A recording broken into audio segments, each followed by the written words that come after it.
భారత్ పాకిస్తాన్ యుద్ధ నేపథ్యంలో ఇప్పటికే పాకిస్తాన్ని భారత్ మట్టుపెట్టింది. పాకిస్తాన్ సంబంధించిన 11 ఎయిర్ బేస్ అని పూర్తిగా కూడా నిలమట్టం చేసింది. దాంట్లో చాలా క్రియాశీలక పాత్ర పోసినటువంటి త్రివిధ దళాలతో ఎప్పటికప్పుడు మన ప్రధాని మోదీ భేటీ అవుతున్నారు. అయితే అటువైపు నుంచి పాకిస్తాన్ కూడా కొన్ని చోట్ల డ్రోన్లని మిసైల్ని ప్రయోగించింది. దాన్ని సమర్థవంతంగా మన భారత ఆర్మీ ఇండియన్ ఎయిర్ ఫోర్స్ అడ్డుకునే ప్రయత్నం చేసింది. దాంట్లో చాలా కీలకంగా వివరించినటువంటి అదంపూర్, పంజాబ్లోని అదంపూర్ ఇండియన్ ఎయిర్ ఫోర్స్ స్టేషన్లో ప్రస్తుతం మోదీ అక్కడి జవాన్లతో భేటీ అవుతున్నారు.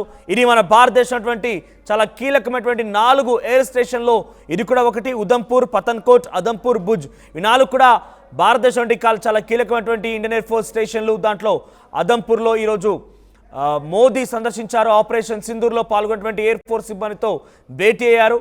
వాళ్ళ కరేజ్, వాళ్ళ పట్టుదల, వాళ్ళ పరాక్రమం చూసి చాలా నివ్వెరపోయాను, నాకు కొత్త ఎక్స్పీరియన్స్ లభించింది వారందరి నుంచి అని చెప్పి మోదీ అఫీషియల్గా తన ట్విట్టర్ ఖాతాలో ట్వీట్ చేశారు. పాకిస్తాన్కి ఎయిర్ ఫోర్స్ సత్తా చాటారంటూ కూడా అందరిపైన ప్రశంసలు కురిపించారు.